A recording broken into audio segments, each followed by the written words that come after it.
Biological organisation.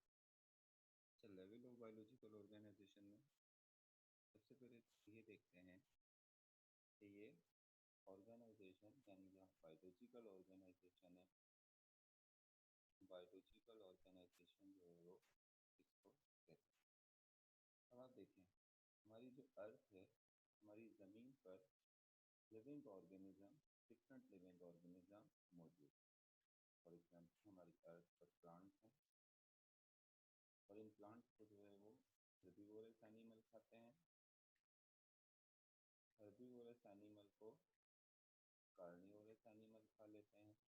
तो जब ये हर्बीवोरस एनिमल कार्निवोरस होने वाले कुछ प्लांट्स ऐड होते हैं तो इनकी बॉडी डिकम्पोज होती है और वो फर्टिलाइजर में कन्वर्ट होती है और उसको प्लांट दोबारा मिनरल्स क्या कर लेते हैं, एब्जॉर्ब कर लेते हैं। मतलब कहने का मकसद ये है कि हमारी ज़मीन पर जो लाइफ है, जो ज़िंदगी है, वो एक ऑर्गेनाइज वे में, एक ऑर्गेनाइज वे में मौजूद है। और इसी को हम क्या कहते हैं, इसी को हम कहते हैं बायोलॉजिकल ऑर्गेनाइजेशन। यानी आप एक फॉरेस्ट के अंदर देखें तो फॉरेस्ट के अंदर भी लिविंग ऑर्गेनिज्म एक ऑर्गेनाइज वे में जो है वो काम कर रहे हैं। अगर एक एक्वेटिक इकोसिस्टम में देखें तो एक्वेटिक इकोसिस्टम में भी लिविंग ऑर्गेनिज्म एक ऑर्गेनाइज वे में मौजूद है और यही कहलाती है बायोलॉजिकल ऑर्गेनाइजेशन। इसके बाद हम देखते हैं कि इस बायोलॉजिकल ऑर्गेनाइजेशन के जो है वो लेवल्स क्या हैं। अब देखिए, बेसिकली किसी भी ऑर्गेनाइजेशन जो होती है उसके क्या होते हैं, उसके कुछ मखसूस लेवल्स होते हैं। जैसे आपकी एजुकेशन ऑर्गेनाइजेशन है या आपकी जो एजुकेशन की एक एकेडमिक ऑर्गेनाइजेशन है, तो उसमें देखें आपकी एजुकेशन का सबसे पहले प्राइमरी लेवल होता है। प्राइमरी लेवल का मतलब क्या है कि आपने केजी से लेके 5 क्लास तक आपका प्राइमरी लेवल है। फिर 5 क्लास से 6 क्लास से लेके मैट्रिक तक जो है वो आपका कौन सा लेवल है, सेकेंडरी लेवल। फिर आपका जो फर्स्ट ईयर सेकेंड ईयर है ये हायर सेकेंडरी लेवल है। इसके बाद फिर आप ग्रेजुएट लेवल की तरफ जाते हैं, फिर पोस्ट ग्रेजुएट और फिर डॉक्टरेट लेवल की तरफ जाते हैं। तो अगर आपकी एजुकेशन ऑर्गेनाइजेशन का लेवल देखें तो जब भी हम किसी ऑर्गेनाइजेशन का लेवल देखते हैं तो हम कहाँ से स्टार्ट करते हैं, उसके प्राइमरी लेवल से स्टार्ट करते हैं, यानी वो कहाँ से ऑर्गेनाइजेशन स्टार्ट हुई है। तो इसी तरीके से अगर हम जमीन पर लिविंग ऑर्गेनिज्म की ऑर्गेनाइजेशन देखें, प्लांट्स एनिमल्स की, तो देखिए ये ऑर्गेनाइजेशन का स्टार्ट कहाँ से है, यानी बेसिक स्टार्ट ये कहाँ से होती है। तो level of biological organization start होती है सब एटॉमिक पार्टिकल से। कहाँ से स्टार्ट हो रही है, सब एटॉमिक पार्टिकल से। अब सब एटॉमिक पार्टिकल्स हम किसको कहते हैं, बेसिकली इलेक्ट्रॉन, प्रोटॉन और न्यूट्रॉन। ये क्या है, ये सब एटॉमिक पार्टिकल्स हैं। यही इलेक्ट्रॉन, प्रोटॉन और न्यूट्रॉन मिलकर जो है वो क्या बनाते हैं, ये मिलकर बना देते हैं, सब एटॉमिक पार्टिकल मिलकर बनाते हैं एटम। एटम्स की डेफिनेशन आपको पता है, the smallest particle of an element that retain the properties of that element. तो सब एटॉमिक पार्टिकल डिफरेंट कॉन्फ़िगरेशन से मिलकर जो है वो क्या बनाते हैं, एटम। कुछ सब एटॉमिक पार्टिकल ने कार्बन का एटम बना लिया, किसी ने नाइट्रोजन का एटम बनाया, तो किसी ने जो है वो ऑक्सीजन का एटम बना लिया, तो किसी ने सल्फर और फॉस्फोरस का एटम बना लिया। तो इलेक्ट्रॉन सब एटॉमिक पार्टिकल मिलकर क्या बना लेते हैं, एटम। फिर क्या होता है कि ये एटम मुख्तलिफ तरकीब से मिलकर जो है वो एटम्स मिलकर बनाते हैं मॉलिक्यूल्स। फॉर एग्जांपल कार्बन का एक एटम और ऑक्सीजन के 2 एटम, इन्होंने मिलकर किसका मॉलिक्यूल बना लिया, कार्बन डाइऑक्साइड का। ऑक्सीजन के 2 एटम ने मिलकर एक ऑक्सीजन का मॉलिक्यूल बना लिया। एक जैसे एटम जब एक जैसे एटम जब मॉलिक्यूल बनाते हैं तो इसको हम कहते हैं मॉलिक्यूल ऑफ एलिमेंट। और जब दो डिफरेंट एटम मिलकर मॉलिक्यूल बनाते हैं तो इसको हम कहते हैं मॉलिक्यूल ऑफ कंपाउंड। इसी तरीके से देखें, कार्बन के 6 एटम, हाइड्रोजन के 12 एटम और फिर ऑक्सीजन के 6 एटम जो हैं ये मिलकर क्या बना लेते हैं, ये मिलकर बना लेते हैं ग्लूकोज का मॉलिक्यूल। यहाँ आप देख सकते हैं ग्लूकोज के मॉलिक्यूल का जो है ये स्ट्रक्चरल फार्मूला है। कार्बन, हाइड्रोजन और ऑक्सीजन के मॉलिक्यूल किस तरीके से मिलकर जो है वो ग्लूकोज का मॉलिक्यूल बना रहा है। ये ग्लूकोज का मॉलिक्यूल और दूसरा जो है वो है फ्रक्टोज का मॉलिक्यूल। तो किस तरीके से एटम मिलकर क्या जो क्या है बना लेते हैं, वो बना लेते हैं मॉलिक्यूल।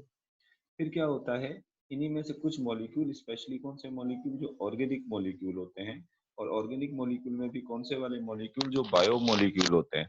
बायो मॉलिक्यूल मतलब प्रोटीन, लिपिड्स, कार्बोहाइड्रेट, ये बायो मॉलिक्यूल मिलकर क्या बना लेते हैं, ये बायो मॉलिक्यूल मिलकर बना लेते हैं ऑर्गेनली, यानी सेल ऑर्गेनलीज। सेल ऑर्गेनलीज क्या होती हैं, अब सेल के अंदर डिफरेंट स्ट्रक्चर्स होती हैं, जैसे ये एंडोप्लाज्मिक रेटिकुलम हो गया, गोल्जी बॉडीज हो गई, राइबोसोम्स हो गए, या ये सेंट्रियोल्स हो गए।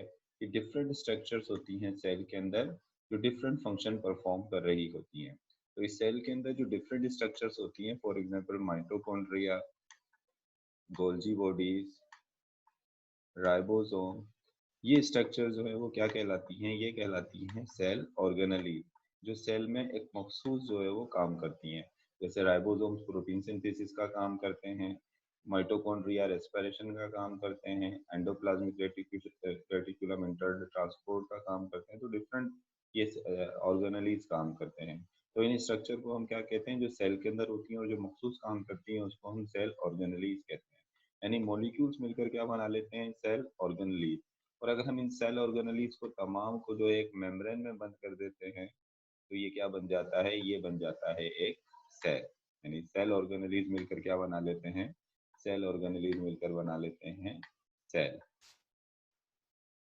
अब यहाँ जब सेल बन जाता है, तो सेल से क्या हो गई, सेल से लाइफ जो है वो क्या हो गई, ये स्टार्ट हो गई।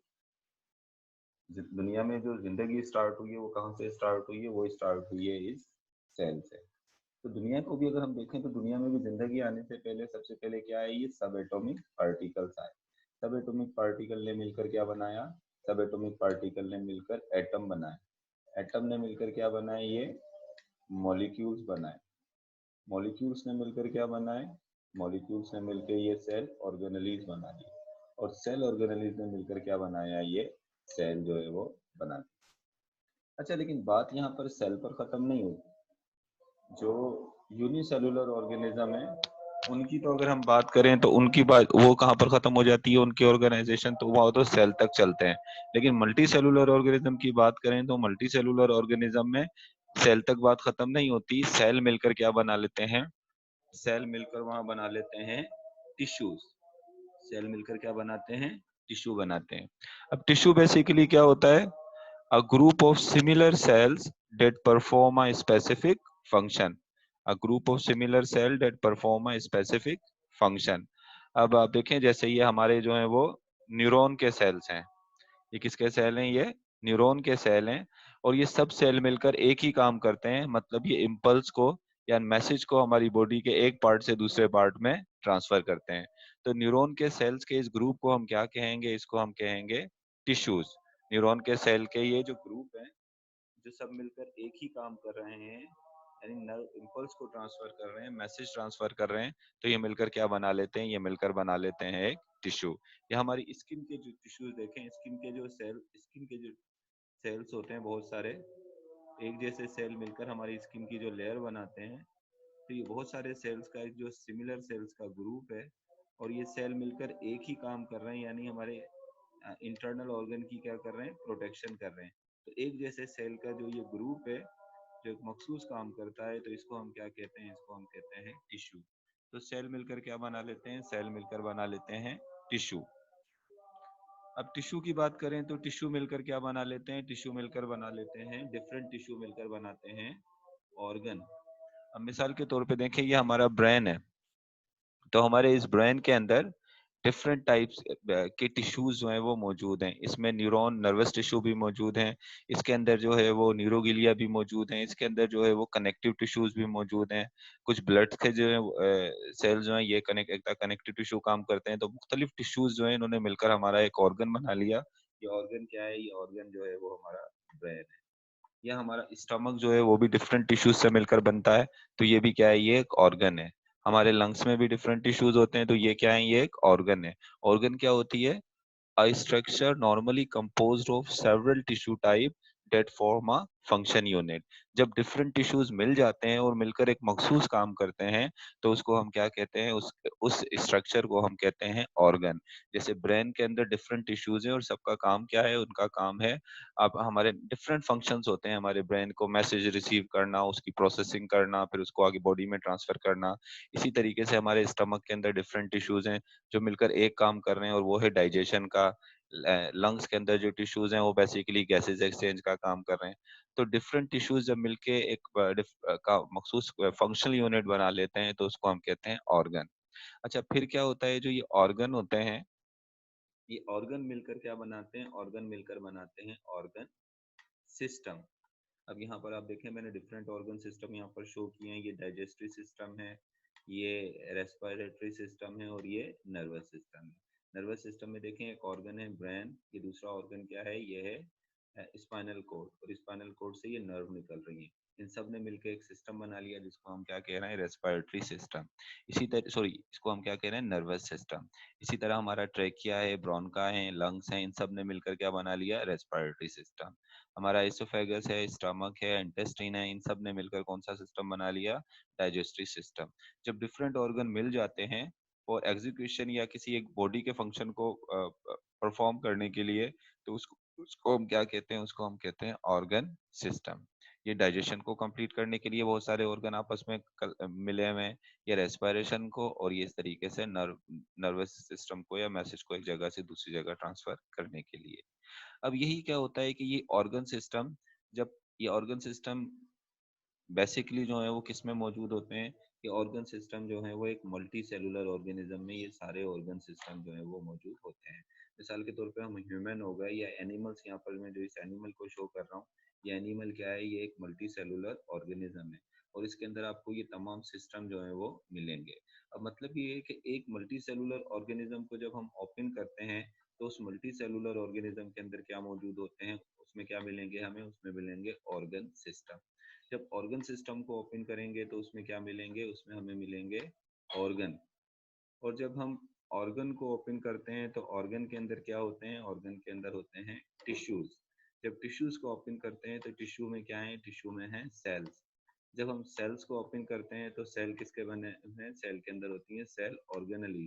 जब सेल ऑर्गेनलीज को ओपन करते हैं तो वो बने हुए होते हैं मॉलिक्यूल्स के, और मॉलिक्यूल्स को ओपन करते हैं तो वो किसके बने, एटम के, और एटम को ओपन करते हैं तो एटम किसके बनते हैं, सब एटॉमिक पार्टिकल। यानी यहाँ पर बेसिक लेवल जो है वो कौन सा पहुंच जाता है, वो चला जाता है सब एटॉमिक पार्टिकल से।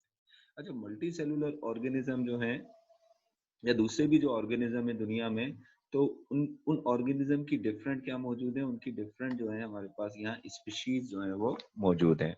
अब स्पीशीज क्या होती है, जैसे डॉग जो है वो एक अलग स्पीशीज है, कैट जो है वो एक अलग स्पीशीज है, हॉर्स अलग स्पीशीज है, डंकी जो है वो क्या है, एक अलग स्पीशीज है। तो इस तरीके से मिलियंस जो है वो स्पीशीज दुनिया के अंदर लिविंग ऑर्गेनिज्म की मौजूद है। लेकिन किसी ऑर्गेनिज्म को हम स्पीशीज किस वक्त कहते हैं, अब मिसाल के तौर पे मैं कहता हूँ कि ये दोनों ऑर्गेनिज्म जो है वो, ये दोनों एनिमल एक ही स्पीशीज से बिलोंग करते हैं। अब एक ही स्पीशीज से बिलोंग करने के लिए क्या होना जरूरी है, किसी ऑर्गेनिज्म का एक स्पीशीज से बिलोंग करने के लिए सबसे पहले उस ऑर्गेनिज्म का वेरी सिमिलर, यानी उनका आपस में मिलते जुलते एक जैसे होना जरूरी है। अब मिसाल के तौर पे हम कहते हैं कि जो कैट्स हैं, वो कैट्स जो हैं वो एक स्पीशीज है। मिसाल के तौर पे मैं इस डायग्राम पे शो करता हूँ, अगर मैं कहता हूँ कि ये दो कैट्स हैं, से फॉर एग्जांपल ये दो कैट्स हैं, तो मैं कहता हूँ कि ये सिमिलर स्पीशीज है। तो अब क्या होता है कि ये सिमिलर स्पीशीज क्यों है, क्योंकि बिकॉज दे आर वेरी, एक ही स्पीशीज ये क्यों है, because they are very similar, ये एक दूसरे से मिलते जुलते हैं। मैं यहाँ पर कह रहा हूँ आइडेंटिकल नहीं कह रहा हूँ, मैं कह रहा हूँ वेरी सिमिलर। वेरी सिमिलर इस वजह से कह रहा हूँ कि क्योंकि स्पीशीज जो होती है उनमें थोड़ा बहुत तो फर्क होता है ना, केट के कलर का फर्क होगा, उसकी हाइट का फर्क होगा, लेकिन ज्यादातर कैरेक्टर उनके आपस में क्या होते हैं, मिलते हैं। एक तो स्पीशीज के लिए ये जरूरी है कि वो आपस में मिलते जुलते हों, और दूसरा क्या होता है, वो आपस में इंटरब्रीड भी कर सकें। मिसाल के तौर पे मेल केट जो है वो फीमेल कैट के साथ जब इंटरब्रीड करेगा, ये दोनों मेल और फीमेल कैट जब इंटरब्रीड करेंगे तो इनके इंटरब्रीड करने से क्या प्रोड्यूस होगा, किटन, यानी इनके अपने ऑफस्प्रिंग प्रोड्यूस होंगे। यानी स्पीशीज के लिए क्या जरूरी है कि स्पीशीज आपस में क्या कर सकें, स्पीशीज आपस में इंटरब्रीड भी कर सकें और इंटरब्रीड करके अपने जैसे फर्टाइल ऑफस्प्रिंग प्रोड्यूस कर सकें। अब मेल जो केट होगा वो डॉग के साथ इंटरब्रीड नहीं करेगा, क्योंकि डॉग जो है वो क्या है, डिफरेंट स्पीशीज है, और केट जो है वो क्या है, डिफरेंट स्पीशीज है। लेकिन अगर इसी तरीके से क्या होता है, बाज दफा ऐसा होता है कि दो डिफरेंट स्पीशीज भी इंटरब्रीड कर लेती हैं। जैसे आप देखें हॉर्स जो है वो इंटरब्रीड कर लेता है बाज दफा, किसके साथ, हॉर्स और डंकी आपस में इंटरब्रीड कर लेते हैं। लेकिन हॉर्स और डंकी जब आपस में इंटरब्रीड करते हैं तो इनके इंटरब्रीड करने से जो ऑर्गेनिज्म पैदा होता है वो होता है म्यूल। अब इस किस्म की जो इंटरब्रीडिंग है इसको हम पोटेंशियल इंटरब्रीडिंग नहीं कहेंगे। स्पीशीज आपस में कैसी इंटरब्रीडिंग करती हैं, पोटेंशियल, यानी वो जब इंटरब्रीड करती हैं तो उनसे उन्हीं जैसी एक स्पीशीज बनती है और वो स्पीशीज भी आगे अपनी पॉपुलेशन बढ़ा सकती है। लेकिन हॉर्स और डंकी ने देखें यहाँ पर इंटरब्रीड किया तो इनके इंटरब्रीड करने से ना हॉर्स बना ना डंकी बना, ये दो दो डिफरेंट स्पीशीज ने जब इंटरब्रीड किया तो इनके इंटरब्रीड करने से ये म्यूल पैदा हुआ, और ये इंटरब्रीडिंग जो है वो, और म्यूल आगे अपनी जो है मजीद जनरेशन नहीं बढ़ा सकता, तो ये इंटरब्रीडिंग पोटेंशियल इंटरब्रीडिंग नहीं होगी। तो एक जैसी स्पीशीज के को हम किसी भी को हम ऑर्गेनिज्म को एक स्पीशीज कब कहते हैं, जब वो वेरी सिमिलर हो, पोटेंशियली इंटरब्रीडिंग हो, यानी आपस में क्या कर सकें, आपस में इंटरब्रीड करके अपने फर्टाइल ऑफस्प्रिंग प्रोड्यूस कर सकें। दो डिफरेंट स्पीशीज भी इंटरब्रीड कर सकते हैं लेकिन उस इंटरब्रीड को हम पोटेंशियल इंटरब्रीडिंग नहीं कहेंगे। अच्छा, एक जैसी स्पीशीज मिलकर क्या बना लेती हैं, पॉपुलेशन। ये देखें दो, ये ऑर्गेनिज्म जो है वो member of same species inhibiting in the same area, ये एक ही मेंबर के स्पीशीज हैं और एक ही एरिया पर इनहिबिटिंग एक ही जगह रह रहे हैं, तो ये क्या है, ये इसकी पॉपुलेशन है। मिसाल के तौर पे यहाँ पर अगर गोट्स होती हैं और गोट्स एक ही स्पीशीज यहाँ पर मौजूद होती, तो उसको हम क्या कहते हैं, उस गोट्स के ग्रुप को, स्पीशीज के ग्रुप को हम क्या कहते हैं, उसको हम कहते हैं पॉपुलेशन। अच्छा, डिफरेंट स्पीशीज जब एक जगह पर रह रही होती हैं तो उसको हम क्या कहते हैं, कम्युनिटी। जैसे आप देखें यहाँ पर लाइन है, यहाँ पर जो है वो जेब्रा है, इसी तरीके से यहाँ डिफरेंट बर्ड्स हैं, तो अब ये मिलकर क्या बना रहे हैं, इनको हम क्या कहेंगे, इसको हम कहेंगे कम्युनिटी। ये क्या बन गई, एक कम्युनिटी बन गई। इस पॉपुलेशन, स्पीशीज का जो ग्रुप है उसको क्या कह रहे हैं, स्पीशीज का एक जो ग्रुप एक पर्टिकुलर एरिया पर है उसको हम पॉपुलेशन कह रहे हैं, और different population in different species का जो ग्रुप है वो क्या कहला रहा है, वो कहला रहा है कम्युनिटी। अच्छा, जब कम्युनिटी आपस में इंटरेक्ट करती है और अपनी नॉन लिविंग एनवायरनमेंट के साथ इंटरेक्ट कम्युनिटी करती है, मिसाल के तौर पे ये कम्युनिटी है और इस कम्युनिटी के अंदर ये जो है वो एक ट्री है। अब ट्री जो है वो नॉन लिविंग एनवायरनमेंट यानी एटमॉस्फेयर से कार्बन डाइऑक्साइड लेता है और अपना फूड बनाने के लिए सनलाइट एब्जॉर्ब करता है, फिर इस ट्री को जो है वो प्लांट्स को दूसरे एनिमल्स खा लेते हैं। तो अब ये देखें, जब एक कम्युनिटी, ये एनिमल को जो है वो ऑक्सीजन की ज़रूरत होती है तो ये एयर से ऑक्सीजन लेते हैं। तो अब आप देखेंगे जब एक कम्युनिटी जो है वो अपनी नॉन लिविंग एनवायरनमेंट के साथ इंटरेक्ट कर रही है, कार्बन डाइऑक्साइड ऑक्सीजन सनलाइट क्या है, ये नॉन लिविंग एनवायरनमेंट है, और आपस में भी जब इंटरेक्ट करते हैं तो एक सिस्टम जो बनता है उसको हम क्या कहते हैं, उसको हम कहते हैं इको सिस्टम। मिलकर क्या बना लेते हैं, ये इकोसिस्टम। अब आप देखें कम्युनिटी जब नॉन लिविंग एनवायरनमेंट से इंटरेक्ट कर रही है और आपस में भी जब इंटरेक्ट करते हैं तो उससे एक इकोसिस्टम बन जाता है। अच्छा, अब दुनिया के अंदर डिफरेंट इकोसिस्टम है, एक्वेटिक इकोसिस्टम है, टेरेस्ट्रियल इकोसिस्टम है, टेरेस्ट्रियल इकोसिस्टम में फॉरेस्ट का अलग इकोसिस्टम है, ग्रासलैंड का अलग इकोसिस्टम है, डेजर्ट्स का अलग इकोसिस्टम है। तो दुनिया में वो जगह जहाँ पर इकोसिस्टम मौजूद है, या आप कह लें कि जहाँ लिविंग और उसके साथ साथ नॉन लिविंग ऑर्गेनिज्म भी मौजूद हैं, तो वो मिलकर क्या बना लेते हैं, उसको हम कहते हैं बायोस्फीयर। यानी कम्युनिटी से जो है वो इकोसिस्टम, और इकोसिस्टम के बाद फिर क्या है, बायोस्फीयर। बायोस्फीयर बेसिकली हम किसको कह रहे हैं, biosphere that part of earth inhabited by living organism included both the living and non living thing. यानी हमारी जमीन का वो हिस्सा जहाँ पर क्या मौजूद है, जहाँ पर लिविंग ऑर्गेनिज्म मौजूद है, उसको हम बायोस्फीयर कह रहे हैं। तो अब लिविंग के साथ तो नॉन लिविंग ऑर्गेनिज्म का होना जरूरी है, कि लिविंग के साथ अगर नॉन लिविंग नहीं होंगे तो लिविंग ऑर्गेनिज्म सर्वाइव नहीं कर सकते।